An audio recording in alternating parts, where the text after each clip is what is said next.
I am Caleb Jones. This is Alpha Male 2.0, freedom-focused lifestyle design for men. Today, let's talk about problem customers, problem clients. I'm going to call it customers for this video. You may have clients if you're a consultant or something like that, but I'll call it customers as a global thing. How do you deal with problematic customers? It's a real topic because if you have a business, you will eventually encounter problematic customers, even if it's not your fault. Sometimes it will be your fault. Often it won't be your fault. Depends on how good of a business person you are. But even if you do everything right, you're going to run into customers who are going to be problems. Okay? So, one of my first jobs in the corporate world when I was a young man was doing technical support for DOS utilities. This is how old I am. This is back in the early 90s. This is before they started to sub out tech support to India. So you actually could call a technical support person and actually be in the United States. And I was a pretty easygoing guy on the phone. So they promoted me and they moved me to talk to the angry customers. So for about 2 years of my life, 2.5 years, my job was nothing but sitting in a cubicle with a big stack of papers with a stack of phone numbers that were all angry customers that other people in the department, there was about 60 people in the department. Whenever they had an angry customer who needed a call back, they put it in the stack and they gave the stack to me. Me and my friend Dennis, we were the only two guys doing this. And so I would sit there and I would call back all the angry customers. And I got really good at handling angry customers. I did it for nothing but 2.5 years of my life as a young man. So it actually helped me later in life in terms of business skill and customer service skill and things like that. I have owned and run many businesses throughout my life, and I have encountered a few angry customers or pissed off customers or problem customers. They're different categories. We'll talk about in a second. So I have a lot of experience doing this. Now, the way this works is problem customers fall into one of 3 categories. They're not all the same.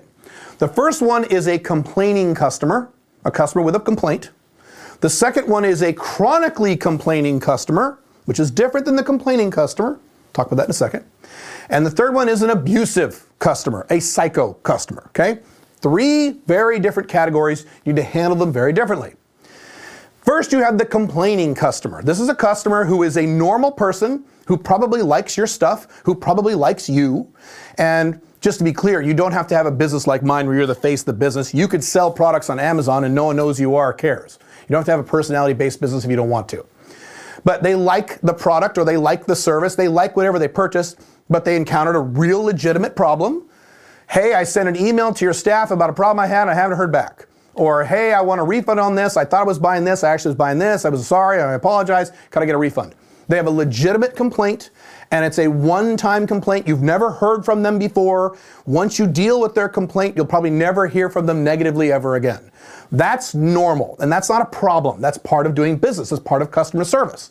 And when you build a business, you will have to put in a customer service function. Ideally, you want to outsource that over time to other people, so you have to do this yourself.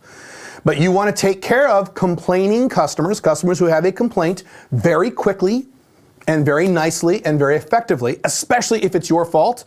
And many times it will be your fault or the fault of someone in your company. So you have to take care of these people, be very nice to these people. The customer is always right, that phrase we all have heard, that applies to this first category. The complaining customer, the real customer who likes your stuff, who isn't an asshole, who isn't a psycho, who isn't weird, and is encountering a legitimate problem. You need to be really nice to them. As a matter of fact, I have told my staff that anyone asking for a refund, go at the top of the queue and need to be addressed immediately because I want to be really nice to these guys, people who are complaining customers. When you help a complaining customer and you resolve their problem quickly and easily, they actually like you more. And I can tell you from hard experience, I used to track this back when I was a kid doing this angry customer job. I don't remember what the percentage was. I think it was 70 to 80%. Once I took care of the customer's problem, the angry customer's problem, they were happier with me and my company than before they had the problem. So you could really impress your customers and get a lot of business, a lot of positive word of mouth business by helping the complaining customer. Okay, very important. Okay, that's the first category.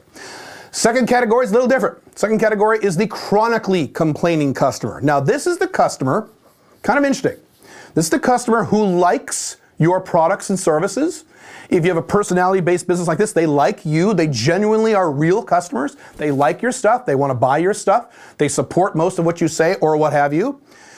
But they complain a lot. So they complain about this. Then you fix this. Then 6 months later, they complain about that. You fix that. 4 months later, they complain about this. You fix that. A year later, they complain about this. And sometimes they want you to do something. Sometimes they're just bitching. They go on your social media or they go on your websites and they bitch about this. They like you. They're not haters. They're not haters. They're not psychos. They're just people who complain a lot. And then you address that. And then he's happy. And then he complains again about something else. Now, if you have that kind of customer, in my opinion, this is just my opinion, this is what I do, and I've done this before. You have a very brief email discussion, not even a discussion. You send that person an email and you say something to the effect of, look, I am happy to work with you. I am happy to take your money. But this is the 4th or 5th or 6th or 12th or whatever time you have complained over the last several months. I don't want to work with people like that. So if you want to continue to work with me, I suggest one of two things. Option 1, please don't buy my products anymore. Go away. We're both going to be happy. Option 2, you continue to work with me and I'm happy to work with you. I don't want to hear any more complaining from you. I don't want to hear it because I already heard enough. Thank you very much. You pick which one you'd like. Please choose. Okay? That's the chronically complaining customer. Don't let these guys complain forever. Okay? They'll make you gray. They're useless. They're not worth it. The customer is always right does not apply to chronically complaining customers. You own your business. You have the authority to do work and to work with anyone you choose. That's one of the beauties of owning your own business. When you have a job, you have to work with whatever your boss tells you to work with, and you're kind of fucked. When you have your own business, you are free to choose who you work with and who you don't. So if you have a chronically complaining customer, even if they love you, and sometimes you'll get these guys who say, oh no, but Caleb, I love your stuff. I'm so sorry, I didn't know. Doesn't matter. Don't work with people who chronically complain. Now, if they complain once or twice, that's different. That's legitimate. If they're complaining all the time, be nice, give them a choice. If they hem and haw on that choice, get them out of there, okay? Very simple. All right. Third category of customer is the abusive customer. This is the psycho customer. These are customers who have legitimate mental health problems. They are psychopaths. They have personality disorders, or they're criminals. They're ripping you off. They're dishonest people. They're problems, okay? Obviously, you don't want to work with these people at all. Do not engage these people in discussion. If they ask for a refund and it's within your refund policy, go ahead and give them a refund. Always give people refunds if they're within your policy. Always do that, even if you think they're ripping you off, and some of them will, and that's part of doing business. It's okay. But go ahead and give them a refund, and then don't work with them anymore. Don't deal with them anymore. Block them if you can. Sometimes you can't. Just tell your staff to ignore them, whatever the hell it is. You need to move these people out of your business and do whatever you can to not work with them anymore. Very, very simple. Don't engage in a conversation with these people. They're not there to have a conversation. These are psychos or these are dishonest scammers.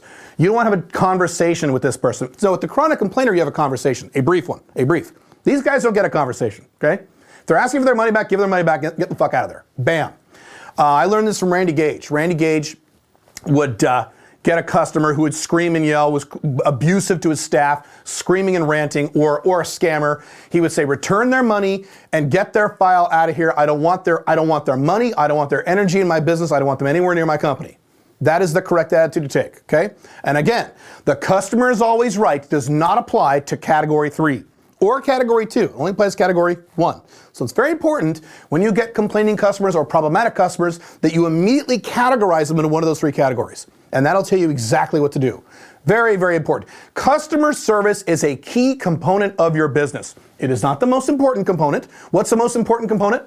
Marketing, marketing, marketing, marketing, okay? So market, market, market.